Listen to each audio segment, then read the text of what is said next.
Umulan ng manipis ng gabing yon, hindi yung malakas na buhos na parang may bagyong dumaan, kundi yung tuloy-tuloy na patak na nakakapagod pakinggan. Dahil pinapaalala nitong may mga problemang hindi natatapos. Sa loob ng maliit nilang inuupahang bahay sa dulo ng eskinita, nakaupo si Eman Lontok, 26. Nakasandal sa pader na may kupas na pintura. Nakasindi ang electric fan, pero parang wala ring silbi. Ang init ng hangin ay halong amoy ng lumang kahoy at gamot. Yung amoy na kahit anong air freshener ay hindi matatakpan. Sa mesa, nakalatag ang reseta ni Doc Ibarra. Isang plastik ng gamot at isang maliit na listahan na sinulat ni Ma'am Celeste, barangay health worker. May mga checkmark at may mga bilog sa tabi ng mga gamot na kailangan na bukas. Anak, mahina ang tawag ni Nanay Lilia, 58, mula sa sala. Nasa lumang sofa siya, nakabalot ng kumot kahit mainit. Ang mukha niya ay maputla at ang mata niya ay parang laging naghahanap ng tulog. Pwede mo bang pakisara yung bintana? Parang pumapasok yung lamig. Agad tumayo si Eman at sinara ang bintana. Sa labas, may tumutulong tubig mula sa yero. Paglingon niya, nakita niyang nakahiga si Tatang Nardo, 62, sa isang banig. Nakataas ang isang paa sa maliit na unan. Ang kaliwang kamay ng tatay niya ay bahagyang nanginginig. Hindi pa rin ito tuluyang normal mula nang ma-stroke ng bahagya, ilang buwan na ang nakalipas. "Tay," sabi ni Eman, pilit na normal ang tono. "Uminom na ba kayo ng gamot?" Umubo si Tatang Nardo at tumanggo ng bahagya. "Oo, pero parang sumisikip dibdib ko." Pinilit nitong ngumiti pero halatang nagpipigil ng sakit. "Huwag kang mag-alala, sanay na ako." "Huwag niyong sabihin yan," mabilis na sagot ni Eman. Hindi dapat sanay sa sakit. Pero sa loob-loob niya, pagod na rin siyang makipagtalo sa katotohanan. May mga araw na ang tanging kaya mo nalang gawin ay i-survive ang oras, isa-isa hanggang sa matapos ang araw. Dating call center agent si Eman. May ilang taon din siyang tumagal sa trabaho hanggang sa nagsimulang sunod-sunod ang late, absences at coaching na nauuwi sa warning. Hindi dahil tamad siya, kundi dahil kapag bumibigat ang kalagayan sa bahay, siya ang nauuna sa pagbitaw. Siya ang naghahatid kay Nanay Lilia sa check-up, siya ang naghahanap ng murang gamot, siya ang nagbubuhat kay Tatang Nardo kapag naninigas ang katawan nito. "Babalik ka na ba sa work?" minsang tanong ni Nanay Lilia noon, habang naglalabas si Eman ng uniforme. "Babalik," sagot niya, pero sa tono pa lang niya, halatang hindi niya kayang ipangako. Kahit noong nagtatrabaho siya, hindi sapat. Hindi tumitigil ang bayarin, renta, kuryente, tubig, pagkain, gamot, pamasahe, at mga utang na unti-unting dumami. Nagsimula sa maliit, utang kay kapitbahay, utang sa tindahan, utang sa kaibigan. Hanggang sa isang araw, napadpad siya sa lending app, yung mabilis magpa-approve, mabilis magpautang, at mas mabilis maningil. Ngayon, hawak niya ang isang sobre na hindi niya gustong buksan, pero alam niyang kailangan. Nasa ibabaw nito ang pangalan niya at ang salitang final notice. Narinig niya ang yabag sa labas. 3 katok ang malakas, sunod-sunod. Kumunot ang no ni Eman. Hindi pa ganun kalalim ang gabi, pero ramdam niyang may dalang malas ang tunog. Lumapit siya sa pinto at sumilip sa maliit na siwang. Naandon si Aling Mercy, ang landlady. Nakapamaywang, kasama ng isang lalaking hindi niya kilala. Naka-jacket, may hawak na clipboard. "Eman," sigaw ni Aling Mercy kahit hindi naman kailangan. "Buksan mo to, may kailangan tayong pag-usapan." Huminga ng malalim si Eman at binuksan ng pinto. "Aling Mercy, pasensya na po, umuulan, baka..." "Hindi yan ang pasensya na kailangan ko," putol ng landlady. "Renta mo, anak, 2 buwan na. Tapos may pumunta pa dito kanina, hinahanap ka. Sumingit ang lalaking may clipboard. Malamig ang boses. Ikaw ba ang Emmanuel Lontok? Opo, sagot ni Eman, kumakabugang dibdib. May outstanding ka. Kung hindi mo mababayaran within 48 hours, mag-e-escalate to. May mga tao na hindi na letra ang pinapadala. Nanambot ang tuhod ni Eman. Sa loob, narinig niya ang marahang ubo ni Nanay Lilia at ang ungol ni Tatang Nardo. Ayaw niyang marinig nila ang ganito. Pwede po bang sa labas tayo mag-usap? Pakiusap ni Eman. Hindi, sagot ni Aling Mercy. Dito tayo, para alam ng lahat. Kasi kapag di ka umalis dito, ako ang mapapahiya. Parang may malamig na kamay na humawak sa lalamunan ni Eman. Umalingaw-ngaw ang hiya sa makitid na eskinita. May 2 kapitbahay pang nakasilip sa bintana, nagkukunwaring nagwawalis. Aling Mercy, mahinang sabi ni Eman. May sakit po si nanay, si tatay. Lahat may dahilan, balik ng landlady. Ako rin may pamilya. Hindi ko pwedeng ipagpaliban palagi. Sa puntong iyon, lumabas si Ma'am Celeste. May daladalang maliit na payong. Halatang galing siya sa kabilang bahay. Narinig niya siguro ang sigawan. Aling Mercy, mahinahon niyang tawag. Pwede bang hinaan natin? May pasyente sa loob. Saka, ay nako Celeste, irap ni Aling Mercy. Huwag mo na akong sermonan. Ikaw ba magbabayad ng renta nila? Napalunok si Ma'am Celeste. Hindi, pero pwedeng pag-usapan ng maayos. Eman, may schedule kayo bukas sa health center, di ba? Kailangan ni Nanay Lilia yung tests. Tumango si Eman, pero hindi niya na masabi ang kasunod. Wala silang pambayad. Kahit ang pamasahe, kinukwenta pa niya sa isip kung kasya. Ganito, sabi ng lalaking may clipboard. Pipirma ka dito na natanggap mo ang notice para may record. Tumingin si Eman sa papel. Naninginig ang kamay niya. Parang bawat pirma ay pako na itinatak sa kahihiyan niya. Nang makaalis ang lalaki at si Aling Mercy, kasabay ng banta na, 1 linggo na lang ha? Sumara si Eman ng pinto at napaupo sa sahig. Hindi siya umiiyak, pero parang may bato sa dibdib niyang hindi niya mailabas. Lumapit si Nanay Lilia, pilit tumatayo kahit halatang nanghihina. Anak, ano yun? Wala nang saysay magsinungaling. Hindi, Nanay, mahinang sabi ni Eman. Naniningil, yung utang ko. Bakit ka umutang? Pabulong na tanong nito. Hindi galit kundi sakit. Hindi ba tayo pwedeng humingi ng tulong sa kapatid mo? Umiling si Eman. Ayoko nang mang-abala, saka wala rin naman sila. Huminga ng mabigat si Tatang Nardo mula sa banig. Eman, pausang boses. Anak, kung may problema ka, sabihin mo agad. Huwag mong sarilihin, hindi ka nag-iisa. Doon siya muntik bumigay. Kasi ang totoo, pakiramdam niya nag-iisa siya. Araw-araw, siya ang sumasalo ng bigat. Siya ang taga-ayos, siya ang taga-lunas, pero siya rin ang unang nauubos.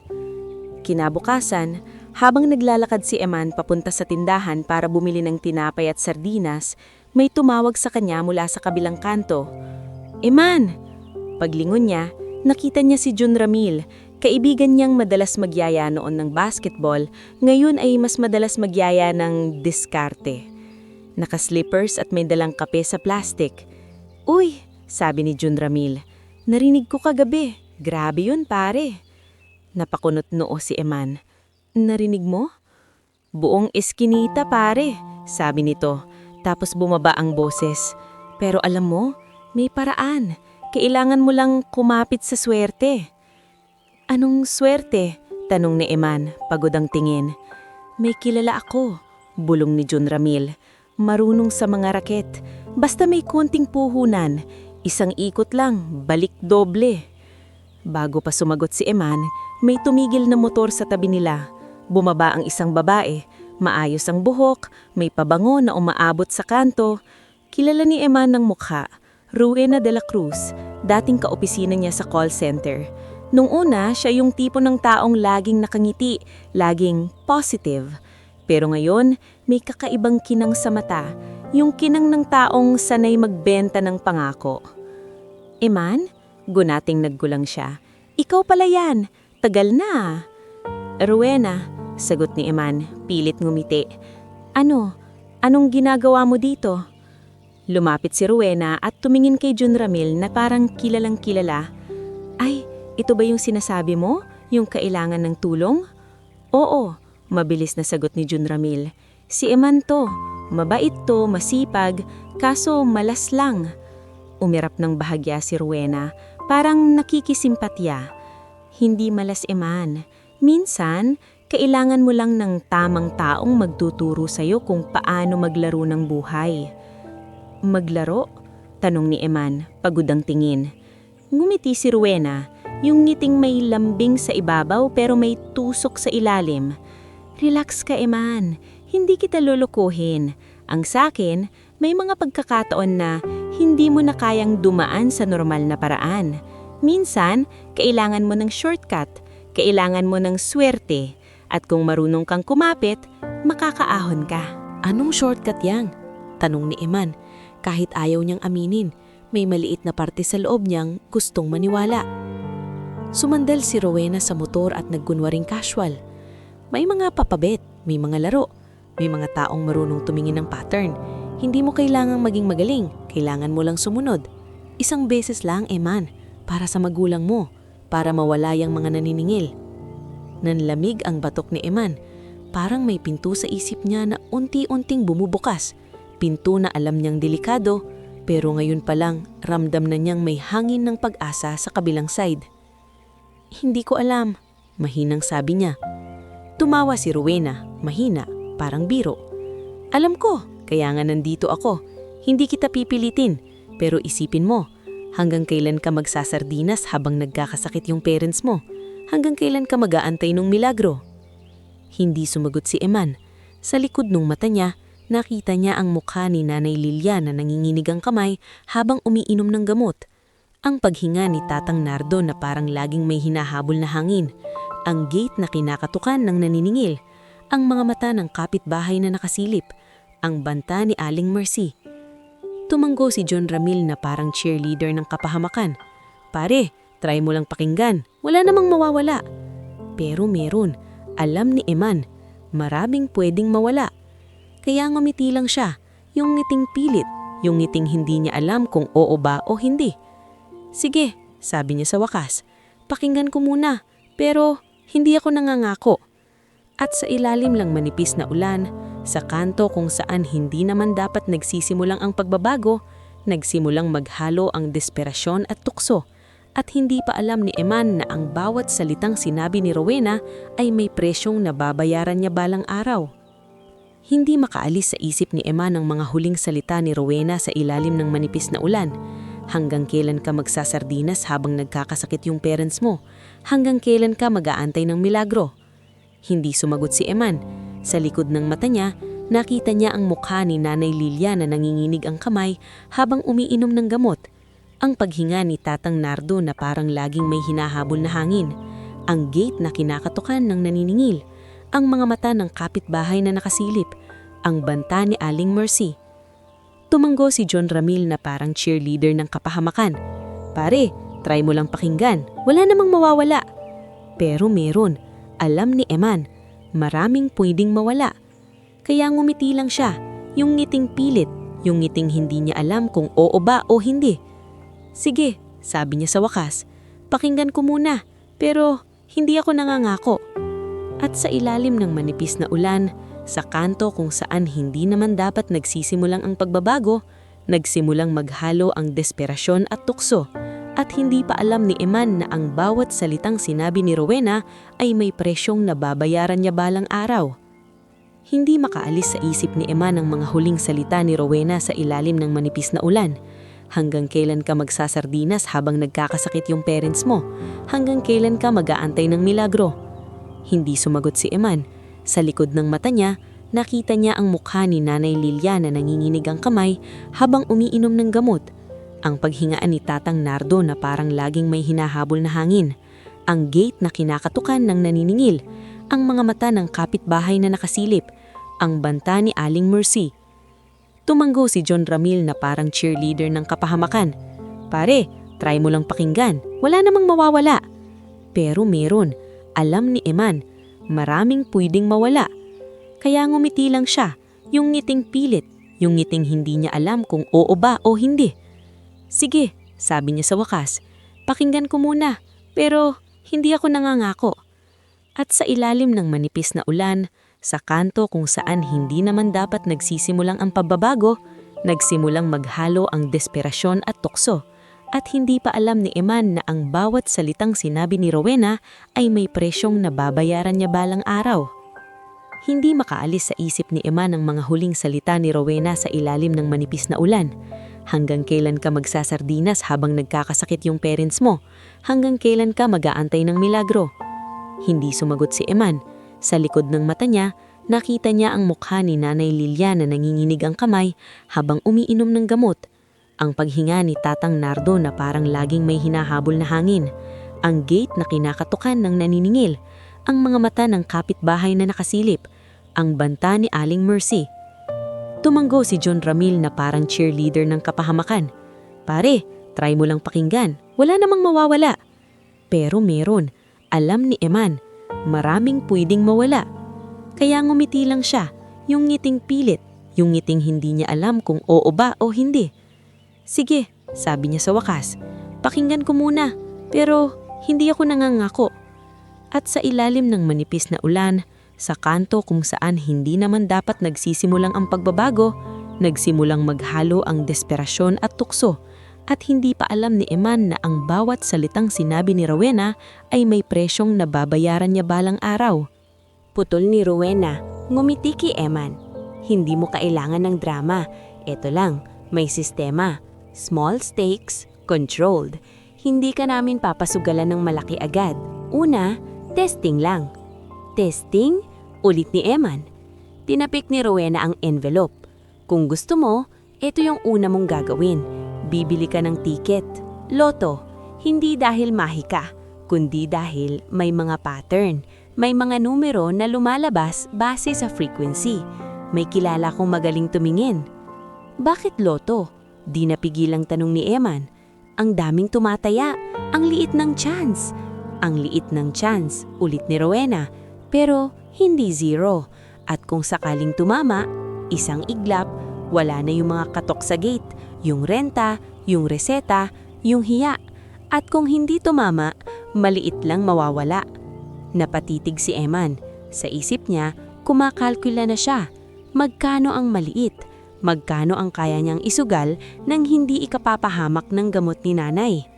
Anak, boses ni Nanay Lilia sa alaala niya. Huwag mong sarilihin. Pero ngayon, parang sarado ang mundo. Ang taning bukas na pinto ay ito. Pag-iisipan ko, mahinang sagot ni Eman. Ngumiti si Rowena na parang siguradong babalik siya. Sige, basta tandaan mo, hindi kita pipilitin. Pero kung gusto mong umangat, may mga pagkakataon na ikaw mismo dapat mag-imbento ng milagro. Pag-uwi ni Eman, hindi niya sinabi sa magulang niya ang nangyari. Hindi siya handa at ayaw niyang dagdagan ng bigat sa sala. Pero kinagabihan, habang natutulog ang mag-asawa, lumabas si Eman at naglakad papuntang tindahan ng loto sa may palengke. Sa bulsa niya, may pera. Hindi malaking halaga, pero sapat para sa ilang tiket. Hindi niya alam kung anong numero ang pipiliin, kaya sinunod niya ang text ni Rowena.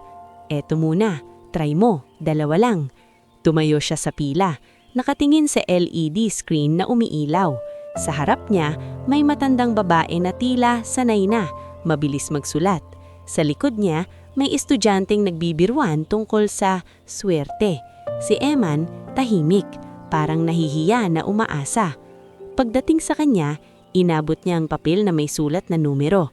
Ate, 2 combination po. Tinanggap ng tindera. Sige po. Pagkalabas niya, napatingin siya sa madilim na langit. Kung may Diyos, bulong niya. Kahit 1 beses lang. Dumaan ang mga araw, dumaan ang mga linggo. Minsan, may konting panalo, pang-ulam, pangbayad ng kuryente. Minsan, wala. Pero hindi niya siya tumigil. Kasi kapag tumigil siya, babalik ang pakiramdam na wala siyang kontrol sa buhay nila. Isang Sabado ng hapon, habang nag-aayos si Emma ng pinagtagpi-tagping listahan ng bayarin, biglang kumatok si John Ramil, pawis na pawis, halos hingal. "Pare, Eman, buksan mo! Pare, tumama ka!" Nagulat si Eman. "Ano?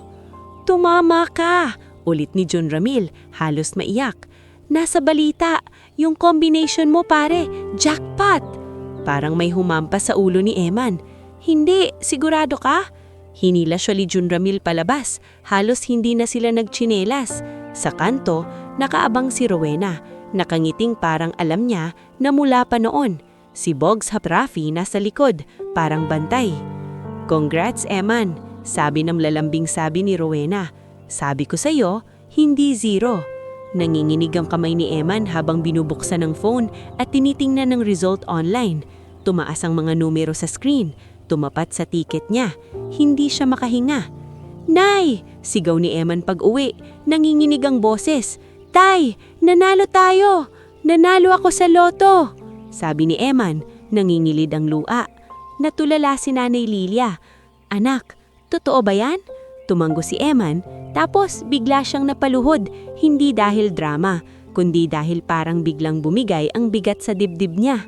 Umiyak siya, hindi mahaba, hindi hagulhol, pero sapat para maramdaman niyang tao pa rin siya.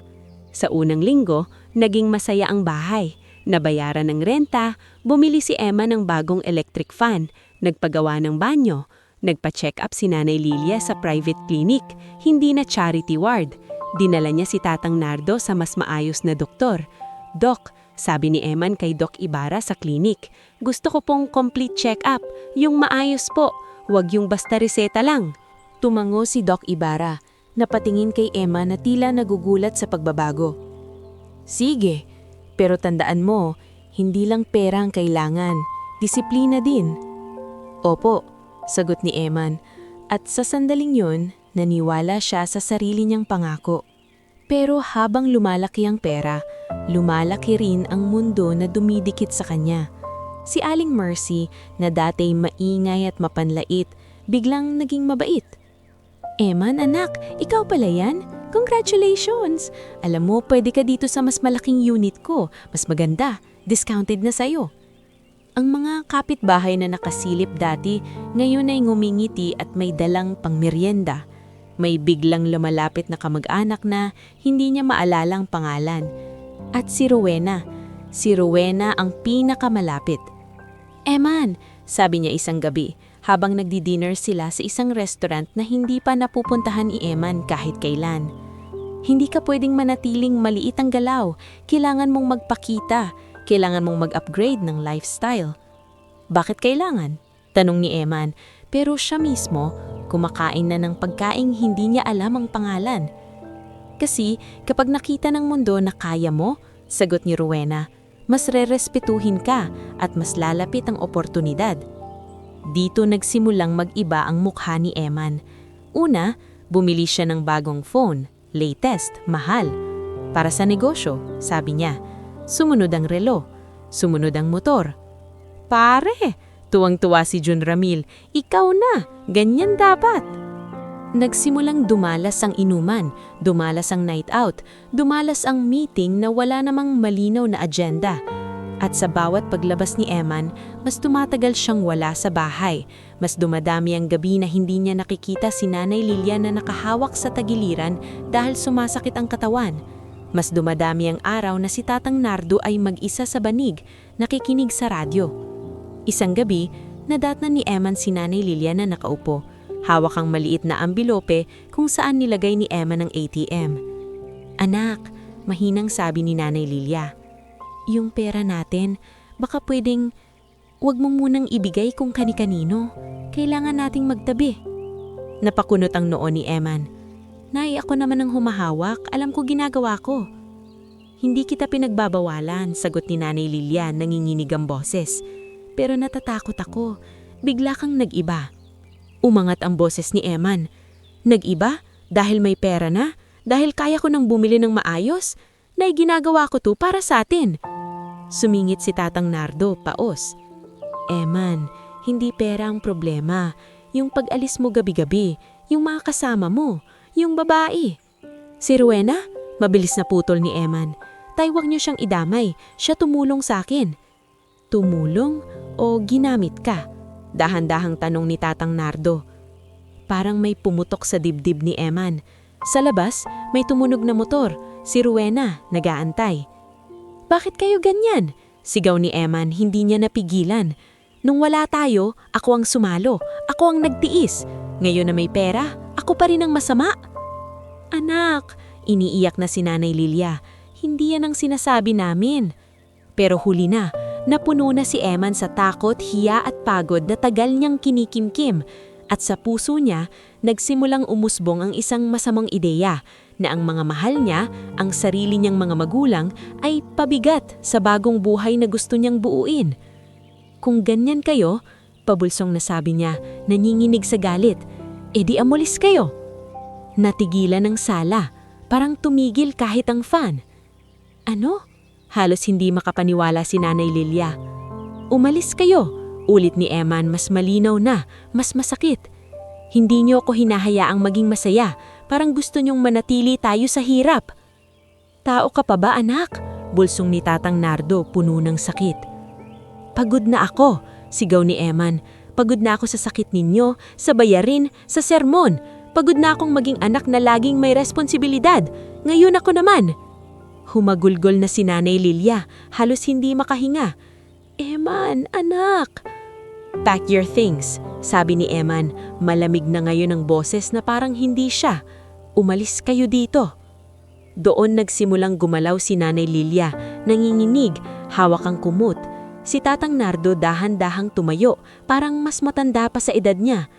Sa pintuan, narinig ang boses ni Rowena mula sa labas, mahinang tawag. Eman, okay ka lang? Hindi sumagot si Eman. Nakatingin lang siya habang naglalakad palabas ang magulang niya. Mabagal, mahina, basang-basa sa ulan na muling bumuhos sa gabi. At sa sandaling iyon, habang nakabukas ang pinto at nilalamon ng dilim ang dalawang taong unang nagmahal sa kanya, akala ni Eman nagsisimula ang bagong buhay niya. Hindi niya alam, doon pala nagsimula ang tunay niyang pagbagsak. Basa ang kalsada. At parang mas mabigat ang ulan ng gabing pinaalis ni Eman ng magulang niya. Nanatiling nakabukas ang pinto ng ilang segundo. Yung klase ng katahimikan na mas masakit kaysa sigaw. Sa labas, unti-unting lumalayo ang dalawang aninong payat at nanginginig, habang si Nanay Lilia ay nakayakap sa kumot at si Tatang Nardo ay pilit na nakatayo ng tuwid kahit pahirap ang katawan. Eman? Mahinang tawag ni Rowena mula sa gate. Basang-basa ang buhok niya pero nakangiting parang walang nangyari. Okay ka lang? Baka gusto mong lumabas na tayo. Hindi sumagot si Eman. Tumingin siya sa mga paa niya, sa basang sahig, sa bakas ng tubig na iniwan ng tsinelas ng magulang niya. Isang bahagi ng utak niya ang sumisigaw na bawiin sila, habulin sila, humingi ng tawad. Pero mas malakas ang pride. Yung pride na pinakain sa kanya ng biglang pera, ng mga papuring ikaw na, ng pakiramdam na, sa wakas, siya naman ang pipili. Sinara niya ang pinto. Isang malakas na, thump, parang nag-lock din ng puso. Kinabukasan, kumalat agad ang balita sa eskinita. Hindi na kailangan ng social media. Sa barangay, mas mabilis ang bibig kaysa internet.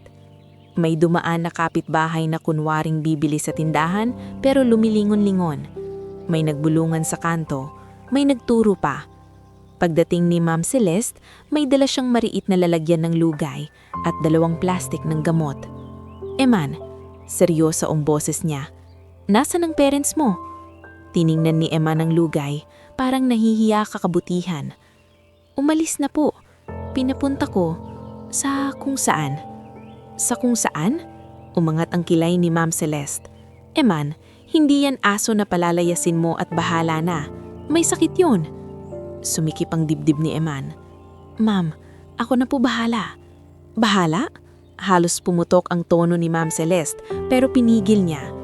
"Ma'am, salamat po. Pero ako na." Umalis si Ma'am Celeste na walang ibang sinabi pero bago siya tuluyang lumabas ng gate, narinig ni Eman ng bulong. "Sana hindi ka singilin ng buhay." Sa araw ding yon, dinala ni Rowena si Eman sa isang maliit na opisina sa itaas ng isang lumang building. May tarpaulin na consultancy pero walang malinaw na detalye.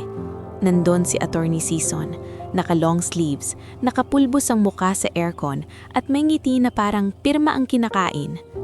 "Mr. Lontok?" Bati si Attorney Season, tumayo at nakipagkamay. "Congratulations! Napakagandang panahon para mag-invest. Ibahang pera kapag pinapatrabaho." "Opo," sagot ni Eman, kahit hindi niya lubos na iintindihan. "May proyekto tayo," sumingit si Rowena, nakaupo sa tabi niya. "Simple lang, car wash, laging may kotse, laging may demand." Sa kabilang side ng mesa, nandun si Nabog sa Traffy, parehong nakarelax parang sila ang may-ari ng pera.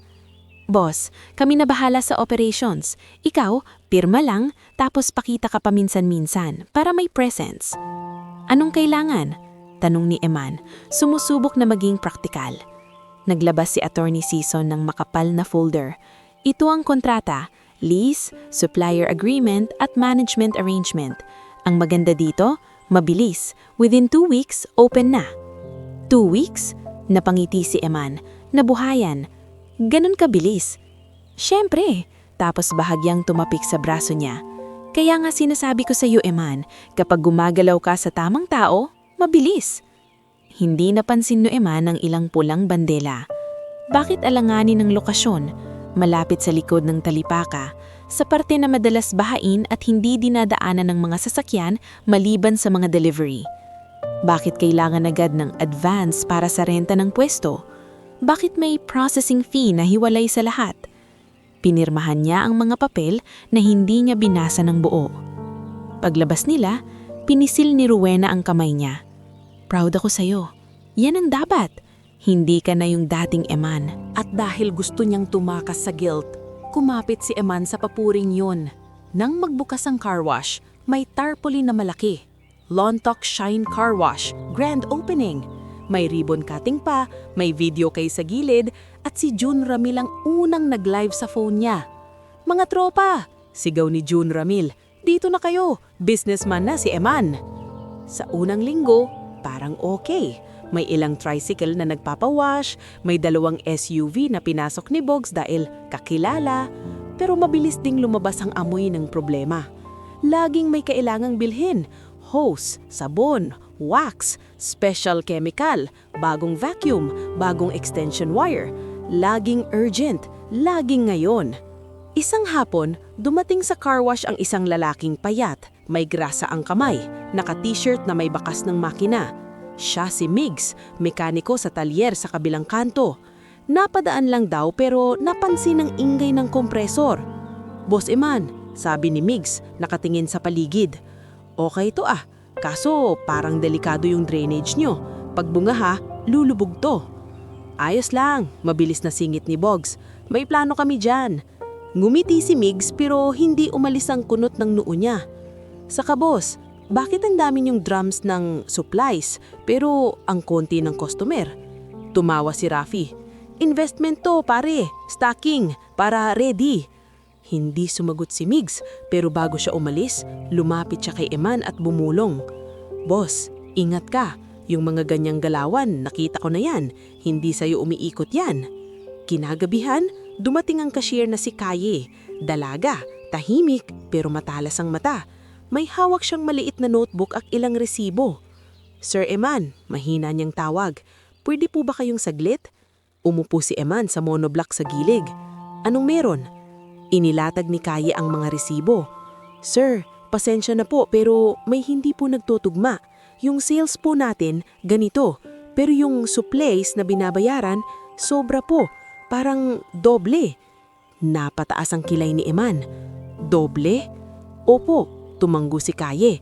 "Tapos may mga resibo na parehas ang date, parehas ang item, pero magkaiba ang amount. Parang may 2 libro." Bago pa makasagot si Eman, biglang lumapit si Bogs, nakasimangot. Ano yung pinapakita mo? Nagtatanong lang po si Sir. Mahinang sagot ni Kaye. Huwag kang masyadang marunong, malamig na sabi ni Bogs. Trabaho mo magbilang, hindi manghimasok. Sumingit si Eman, pilit na kalmado. Boss, hayaan mo, ako to.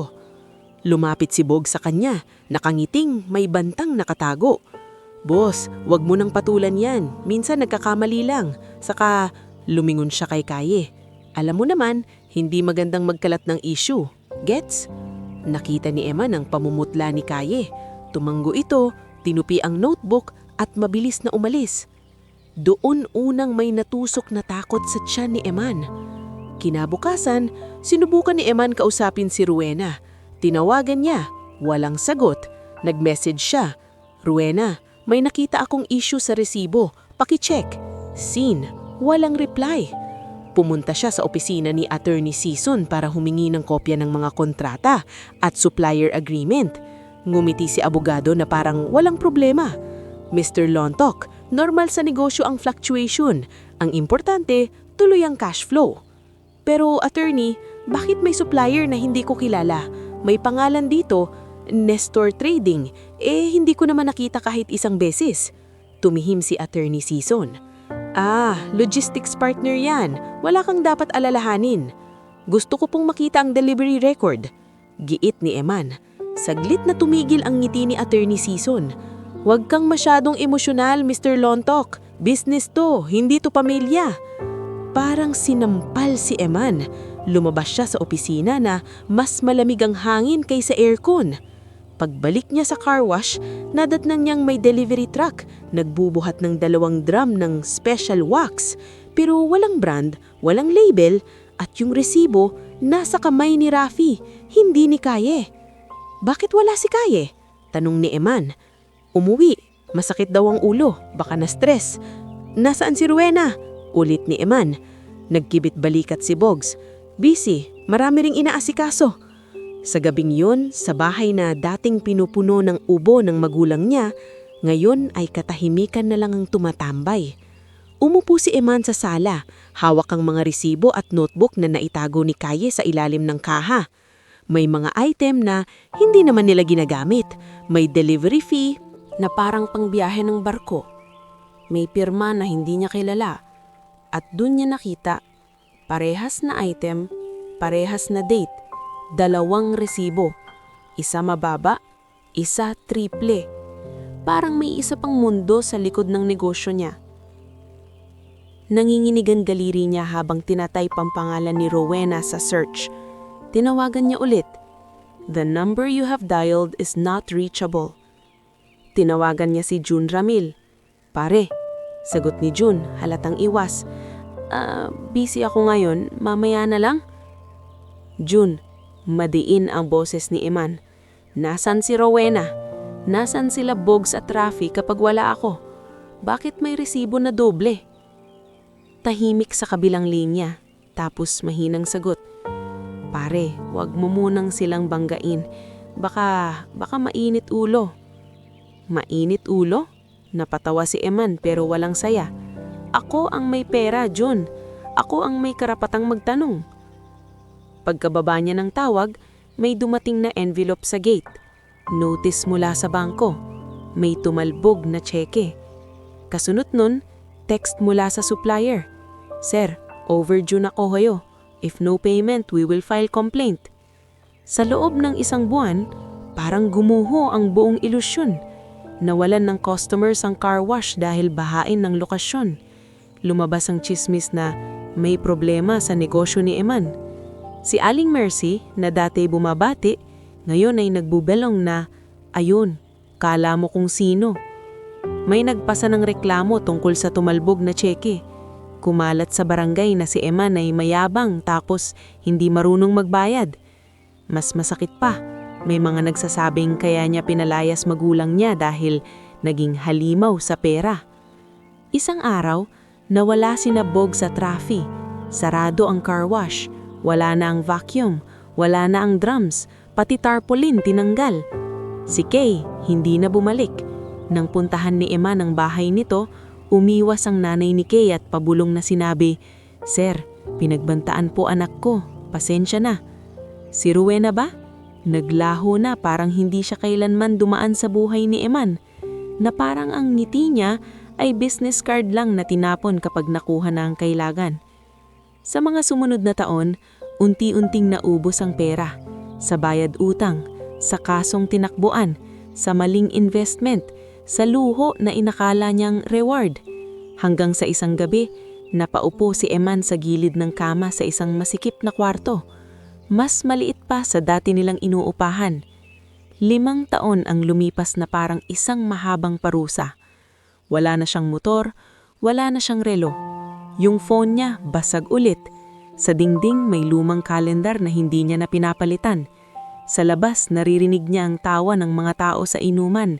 Pero siya, tahimik. Parang natutong mabuhay sa anino ng sariling desisyon. Isang umaga, may kumatok sa pinto niya.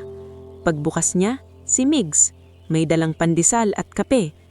"Boss," sabi ni Migs. Hindi na boss ang tono kundi parang kaibigan. "May extra trabaho sa talyer. Kailangan namin ng helper. Kung gusto mo, tara." Tinignan ni Eman ng pandesal. Matagal na siyang hindi binibigyan ng bagay na walang kapalit. "Bakit?" Paos niyang tanong. "Bakit mo pa ako tinutulungan? Kita mo naman, basura na ako." Umiling si Migs. "Hindi ka basura. Nagkamali ka lang. Saka may utang ka pa sa sarili mo, boss. Bayaran mo muna." Lumunok si Eman. Sa dibdib niya may bigat pa ring hindi nawawala. Ang alaala ng 2 aninong umalis sa ulan. Hindi niya alam kung nasaan na sila. Hindi niya alam kung buhay pa. Pero bawat gabi, bumabalik ang tunog ng pinto na sinara niya. At sa unang pagkakataon, matapos ng 5 taon, habang hawak niya ang pandesal at naririnig ang ingay ng umagang hindi na siya kabilang, naramdaman ni Eman ang isang mapait na katotohanan. Hindi pera ang nawala sa kanya, kundi ang mga taong hindi niya na kayang bilhin pabalik. Hindi na umalis sa kamay ni Eman ng pandesal na iniabot ni Migs. Mainit-init pa pero ang pakiramdam niya parang may bigat na nakapatong sa bawat kagat. Bigat ng 5 taon na lumipas na parang isang mahabang bangungot. Sa talyer, hindi siya tinanong ni Migs ng kung ano-anong paliwanag. Tinuruan lang siya ulit kung paanong magbuhat ng gulong, paanong magpunas ng grasa, paanong makinig sa tunog ng makina. Simple, tahimik. Yung klase ng trabaho na hindi mo kailangang magkunwaring okay ka, kailangan mo lang gumalaw. Pero kahit abala ang kamay niya, hindi matahimik ang ulo niya. Sa bawat tunog ng ratchet, naaalala niya yung tunog ng pinto, yung sinara niya nung gabing umuulan habang lumalayo sa dilim ang magulang niya. Isang hapon, habang nagliligpit sila ng tools, napansin ni Migs na hindi na naman kumakain si Eman. "Boss," sabi ni Migs, pinunasan ng kamay sa basahan. "Kung gusto mo, wag na nating paligoy-ligoy. Saan mo ba gustong pumunta?" Napatingin si Eman. Matagal siyang tumahimik, parang pinipili kung paano aaminin ang pagkawasak. "Uuwi," paos niyang sagot. "Hindi sa kwarto ko. Uuwi." Sa kanila, tumanggo si Migs. Parang matagal na niyang alam. "Sige, mag-file ka ng absent bukas. Ako na bahala dito." Pero huminto siya. Tinignan si Eman sa mata. "Handa ka ba sa kahit anong makita mo?" Sumikip ang dibdib ni Eman. Wala na akong karapatang pumili ng gusto kong makita. Kinabukasan, maaga siyang gumising. Isang backpack lang ang dala niya. May 2 damit, konting pera galing sa unang sahod, at isang maliit na sobre na pinagdikit-dikit niya ng tape. Sa loob nakatupi ang lumang lotto ticket.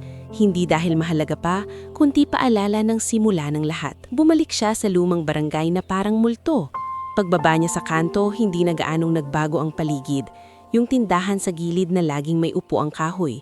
Yung karinderyang may usok ng pritong isda. Yung eskinita na may nakasampay na damit na parang mga bandilang sumasayaw sa hangin. Pero iba na siya. Mas payat, mas maputla, mas tahimik.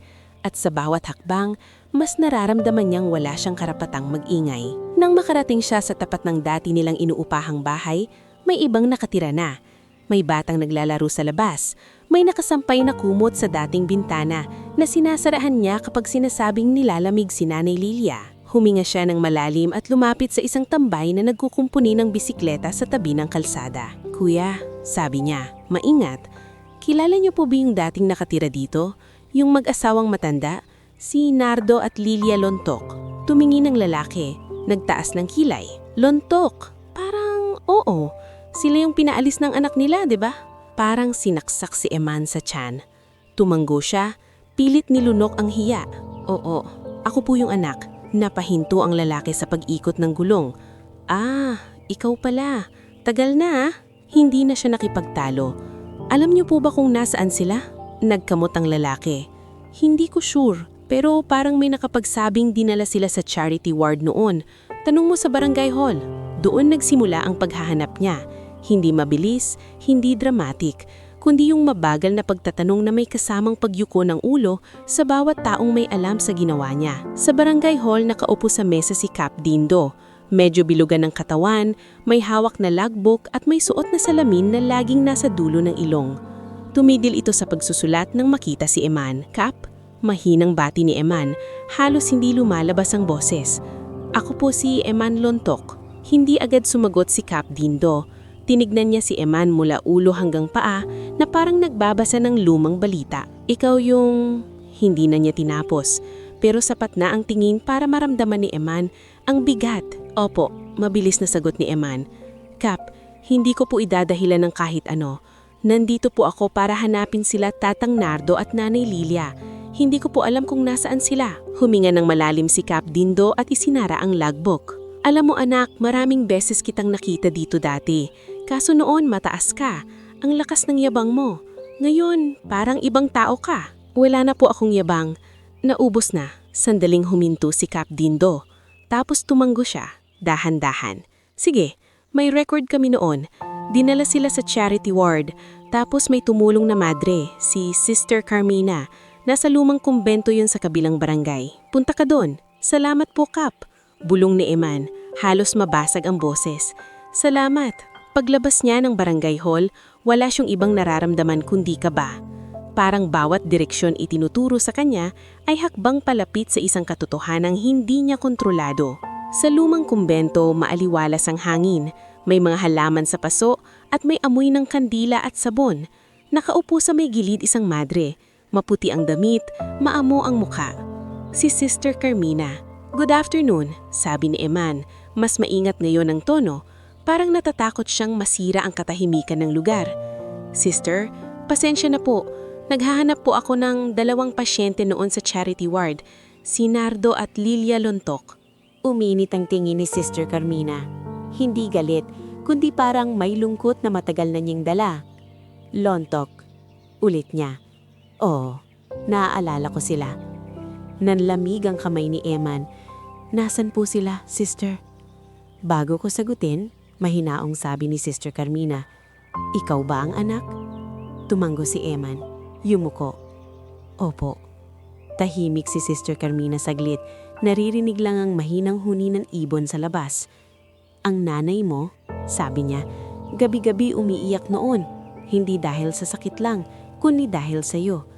Ang tatay mo, hindi umiiyak, pero araw-araw siyang nagdadasal na sana bumalik ka sa katinuan.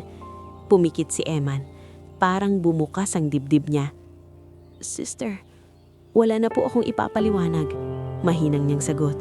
Gusto ko lang po silang makita.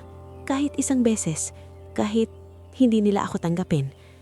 Tumingin si Sister Carmina sa kanya, saka tumanggo. Sige, hindi ko alam kung karapat-dapat ka, pero alam kong karapat-dapat silang piliin ng magiging sagot. May mga araw na pumupunta sila sa palengke sa kabilang barangay para magbenta ng kakanin. May tricycle driver doon, si Mang Temyong. Madalas silang isakay. Palengke po? Tanong ni Eman. Oo. Hanapin mo si Mang Temyong. Alam niya kung saan sila umuuwi. Lumabas si Eman na parang hinihila ng hangin. Sa palengke, masikip, maingay, amoy isda at gulay. Nagtanong siya sa mga tindera, sa guard, sa nagbubuhat ng sako, hanggang sa may nagturo sa kanya ng tricycle na may lumang sticker sa gilid. Nandoon si Mang Temyong, payat, sunog sa araw, may ngiti na parang sanay magbasa ng tao. Manong, sabi ni Eman, humihinggal sa kaba. Kayo po ba si Mang Temyong? Oo, sagot nito. Ikaw si... Nilunok ni Emma ng laway.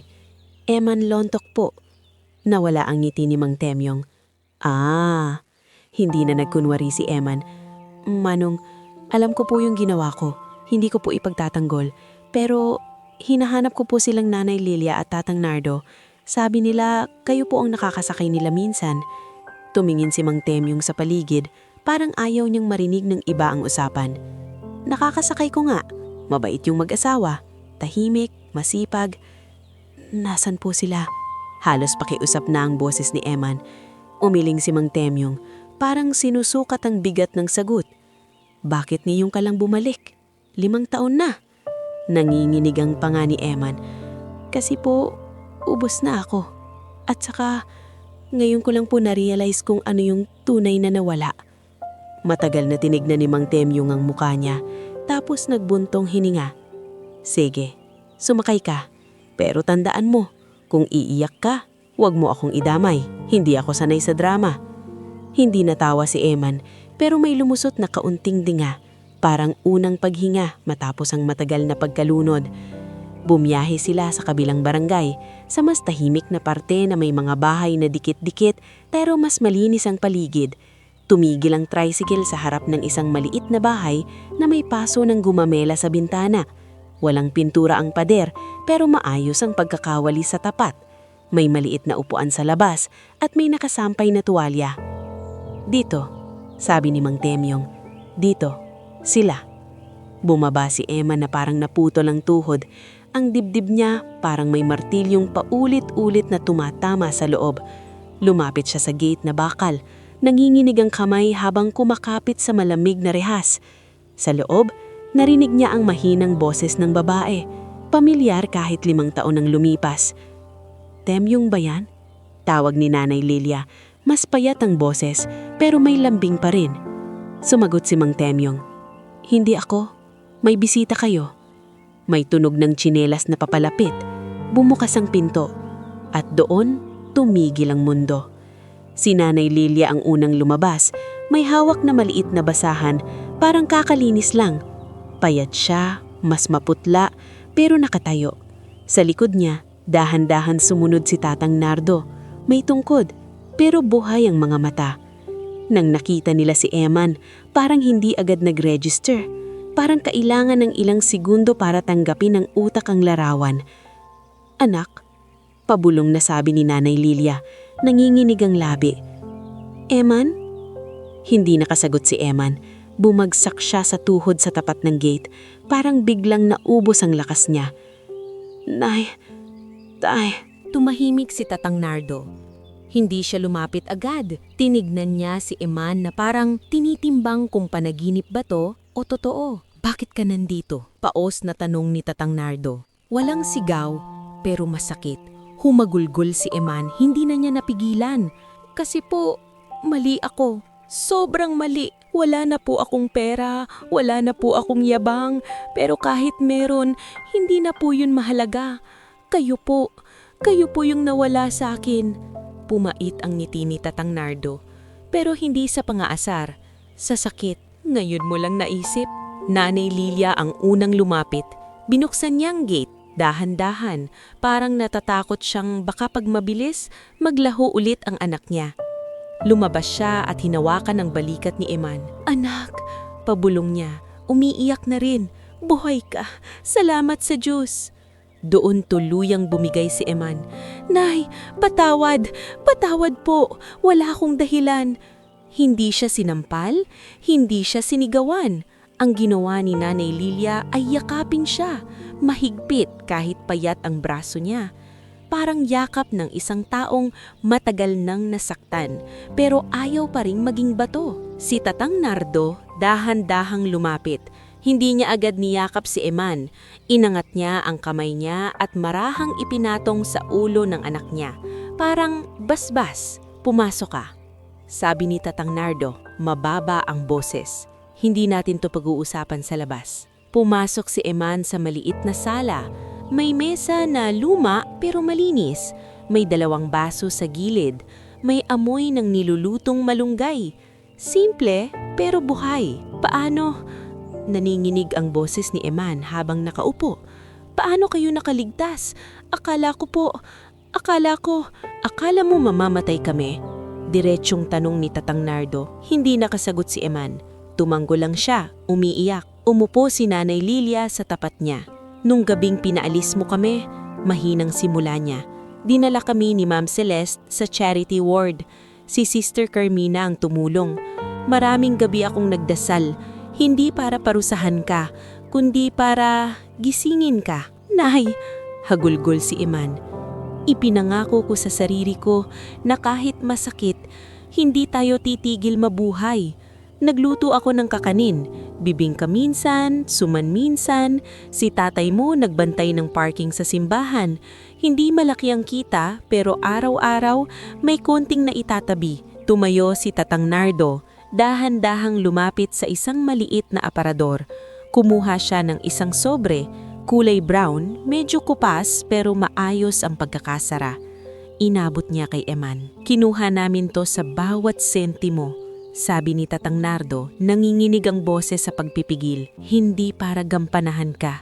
Hindi dahil deserve mo, kundi dahil anak ka pa rin. Hindi agad mabuksan ni Eman ang sobre. Parang apoy sa kamay niya. Bakit niyo pa ako inisip? Ako yung nagpalayas sa inyo. Tumingin si Tatang Nardo sa kanya. Matigas ang mata, pero basang-basa ang gilid. Kasi kung titigil kaming magmahal, magiging katulad na rin kami ng kasalanan mo. Ayaw naming matulad doon. Nanay Lilia ang sumagot. Mas mahina, mas malambot, tinanggap kami. Hindi dahil nakalimutan namin. Tinanggap kami dahil gusto naming mabuhay ka pa. At gusto naming bago kami mawala sa mundo, makita ka naming tao ulit. Doon hindi na kinaya ni Eman. Yumuko siya, hawak ang sobre at umiiyak na parang bata. Hindi dahil mahina siya, kundi dahil sa unang pagkakataon, naramdaman niyang may pagkakataon pa pala siyang bumalik sa pagiging anak. Hawak pa rin ni Eman ang sobre na iniabot ni Tatang Nardo, pero hindi niya mabuksan. Parang kahit ang galaw ng daliri niya ay may kasamang hiya. Hiya na hindi na kayang takpan ng luha. Sa maliit na sala, tahimik ang hangin. Naririnig lang ang mahinang tunog ng takure sa kusina at ang pagaspas ng dahon ng gumamela sa bintana. Anak, mahinang sabi ni Nanay Lilia, pinupunasan ng luha sa gilid ng mata. Kumain ka muna, wala kang lakas. Umiling si Eman, naninginig ang labi. Nay, hindi ko po alam kung paano ako magsisimula. Tumingin si Tatang Nardo sa kanya, hindi nagalit. Pero hindi rin basta lambing. Yung pinging may distansya pa rin dahil may sugat na hindi agad nagsasara. Hindi mo kailangang maging magaling agad. Sabi ni Tatang Nardo, kailangan mo lang maging totoo. Tumango si Eman, pero wala siyang masabi. Kaya kumain siya ng sabaw na may malunggay, tahimik. Parang bawat subo ay paalala na may mga araw palang pwedeng simple at ligtas. Kinagabihan, inilatag ni Nanay Lilia ang lumang banig sa sala para kay Eman. Hindi siya pinatulog sa kwarto, hindi bilang parusa, kundi dahil maliit ang bahay at sila mismo'y sanay ng magkasama sa iisang espasyo. Pero para kay Eman, may simbolo ang banig. Siya ang bumalik na walang karapatan, kaya doon siya humiga, sa pinakasimple. Hindi siya agad nakatulog. Sa dilim, paulit-ulit ang tanong, paano ko babayaran ang ganitong kabutihan? Kinabukasan, maagang nagising si Eman at nadatnan niyang nagtitimpla na ng kape si Tatang Nardo. Hawak ang tungkod sa isang kamay, hawak ang tasa sa kabila. Tay, mahina ang tawag ni Eman. Patawad po talaga. Hindi agad sumagot si Tatang Nardo. Umupo siya sa upuang kahoy at dahan-dahang humigop ng kape. Patawad? Ulit ni Tatang Nardo, parang sinusukat ang bigat ng salita. Maraming beses ko nang narinig sa buhay yan. Pero sa totoo lang, anak, ang patawad hindi lang sinasabi, pinapatunayan. Tumango si Eman. Opo. Ganito, sabi ni Tatang Nardo, diretsyo, malinaw. Hindi ka namin pinalayas, pero may kondisyon kami. Una, magtatrabaho ka ulit. hindi ang trabaho na biglang yaman, yung totoo. Pangalawa, hindi ka na babalik sa dati mong barkada, sa mga shortcut. Pangatlo, magbabayad ka ng utang mo, kahit paunti-unti. At pang-apat, tumigil siya. Tumingin kay Eman na parang may kutsilyong dahan-dahang ipinapasok sa dibdib. Hindi mo kami gagamitin na dahilan para magmukhang mabait. Kung magbabago ka, para sa pagbabago mismo. Naninig ang lalamunan ni Eman. Upo tay, lahat po. Lumabas si Nanay Lilia mula sa kusina. May hawak na maliit na listahan. Anak, sabi niya, ito yung schedule ng luto ko. Sa umaga, suman. Sa hapon, minatamis. Kung tutulong ka, mas mabilis tayo. Tulong ako, mabilis na sagot ni Eman, halos sabik. Para siyang taong matagal ng uhaw sa pagkakataong maging kapaki-pakinabang. Sa loob ng ilang araw, naging routine ng buhay. Gigising sila ng maaga, si Nanay Lilia ang nagluluto, si Eman ang nagbabalot, si Tatang Nardo ang nag-aayos ng mesa at nagbabantay sa maliit na kahon ng barya, yung kita nila sa benta. Hindi malaking pera, pero bawat sentimo malinis. Walang nanlilinlang, walang nakakatok na naniningil sa gabi dahil puhunan daw. Walang plastik ng ngiti ni Rowena. Isang umaga, dumating si Mig sa bahay. Nakamotor, may dalang plastik na pandesal. Napangiti siya nang makita si Eman na nagbubuhat ng timba ng tubig. "Boss," sabi ni Migs, "so dito ka na pala?" Tumango si Eman. "Oo, nandito sila. Buhay pa." Tumapik si Mig sa balikat niya. "Good. Sabi ko sa'yo, bayaran mo muna ang sarili mo." Lumabas si Tatang Nardo, nakatingin kay Migs. "Ikaw yung mekaniko?" "Opo," magalang na sagot ni Migs. "Ako po si Migs. Tinulungan ko po si Eman sa talyer." Tumango si Tatang Nardo, hindi palang iki pero may pasasalamat sa mata. "Salamat." Hindi na nagtagal si Migs, pero bago siya umalis, bumulong si Eman sa kabalikat ni Eman. "May nakakausap akong tao, si Kay." Napatingin si Eman. Ang pangalan na yun, matagal niyang iniiwasan dahil kasabay nito ang alaala ng panloloko. "Kay?" tanong niya. "Oo," sabi ni Migs. Nagtrabaho na siya sa ibang lugar, pero may tinabi daw siyang kopya ng mga resibo noon kasi natakot siya. Pero ayaw niyang habang buhay ka nalang mababaon sa kasalanan ng iba. "Kung gusto mo, pwede kayong mag-usap." Nanlamig ang kamay ni Eman. "Bakit niya gagawin yon? Ako yung boss na walang nagawa." "Baka," sabi ni Migs, "may mga taong alam ang pagkakaiba ng pagkakamali at pagkasama." Kinagabihan, hindi mapakali si Eman. Hindi siya naghahanap ng paghihiganti. Pagod na siya sa gulo. Pero may utang siyang kailangang ayusin, hindi lang pera, pati pangalan. Sa 5 taon, bitbit niya ang chismis na manluloko siya, mayabang, tumakbo sa responsibilidad. At kung may pagkakataong maayos ang record kahit kaunti, kailangan niyang subukan. Kinaumagahan, nagpunta sila ni Mig sa isang maliit na cafe malapit sa terminal. Hindi sosyal pero maliwalas. Nandoon si Kay. Mas mature na ang mukha, mas matapang ang mata, pero may bakas pa rin ng takot sa kilos. Pagdating ni Eman, tumayo si Kay. Hindi siya nangimiti agad. "Sir?" Sabi ni Kaye, neutral ang tono. "Kaye?" Sagot ni Eman. Hindi na boss ang tindog niya, kundi parang taong humihingi ng pag-unawa. "Salamat sa pagpunta." Umupo si Kaye saka inilabas ang envelope na may mga papel. "Hindi ko to ginawa para sa'yo lang," sabi niya. "Ginawa ko to para sa sarili ko. Ayoko kasing habang buhay, tahimik lang ako habang may nangyayaring mali." Tumanggo si Eman. "Naiintindihan ko." Inilatag ni Kaye ang mga kopya, resibo, supplier list, at isang screenshot ng bank transfer na may pangalang hindi niya nakitang mabuti noon. Nestor Trading. Pero ang account name, ibang tao. May pirma rin si Attorney Season sa ilang dokumento. "Sir," sabi ni Kaye, "hindi ko alam kung paano mo haharapin to, pero kung balak mong ayusin, mas okay kung sa tamang tao ka lalapit." "Sa pulis?" tanong ni Eman, pero halatang takot pa rin. Umiling si Kaye. "Pwede, pero mas maayos kung may abogado ka na hindi ka sabwat." Naalala ni Eman ang sinabi niya noon, Wala na akong karapatang pumili ng gusto kong makita. Ngayon, may karapatan siyang pumili ng tama. Dinala ni Mig si Eman sa isang maliit na opisina sa bayan. Hindi marangya, pero maayos ang pila. Doon nila nakilala si Attorney Reyna Tolentino. Batang abogada, simple ang bihis at ang boses ay diretso pero hindi nakaka-intimidate.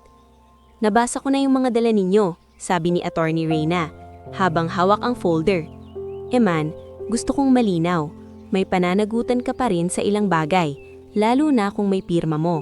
Pero may paraan para mailagay sa tama ang blame at mag-set up ng payment plan sa mga lehitimong utang. Payment plan?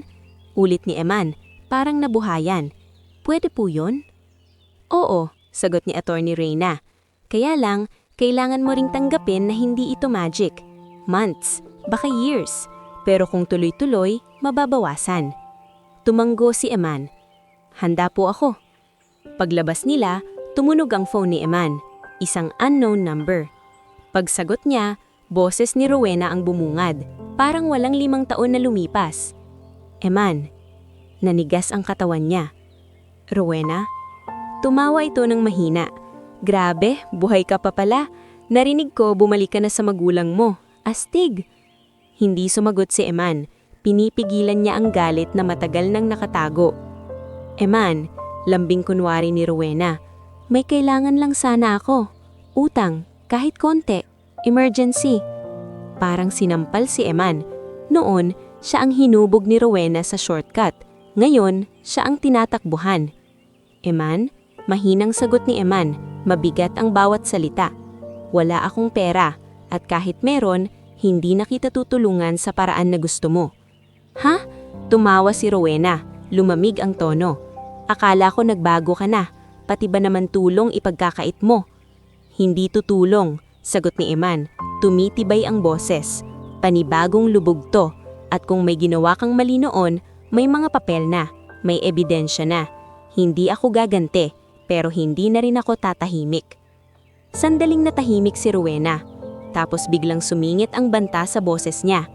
Eman, huwag kang magmalinis. Ikaw yung pumirma. Ikaw yung pinalaya sa parents mo. Ikaw yung may kasalanan. Huminga ng malalim si Eman. Sa isip niya, nakita niya ang yakap ni Nanay Lilia, ang basbas ni Tatang Nardo. Hindi na siya pwedeng bumalik sa pagiging taong madaling matrigger. Oo, sagot niya. Tahimik pero matatag. May kasalanan ako, pero hindi ibig sabihin nun habang buhay na akong tanga. Binaba niya ang tawag at sa unang pagkakataon, hindi siya nanigig pagkatapos. Pag-uwi niya, nadatnan niya si Nanay Lilia na nagbabalot ng suman, pawis ang noo pero nakangiti. Si Tatang Nardo nagbibilang ng barya. Simple ang esena, pero dito niya naramdaman ang tunay na pag-angat, yung may tahanan ka na hindi mo binili, kundi pinaghirapan mong maibalik. Nay, sabi ni Eman, lumapit at tumulong magbalot. May gusto po akong gawin. Ano yun anak? Tanong ni Nanay Lilia. Gusto ko pong magbukas tayo ng maliit na merienda stall. Sabi ni Eman, maingat, hindi yung mayabang na tono dati.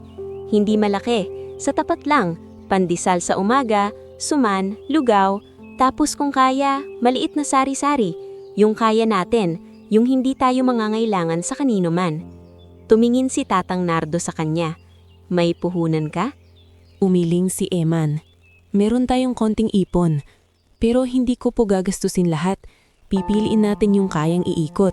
Tapos yung sobra, pangbayad utang, panggamot ninyo, pang-emergency.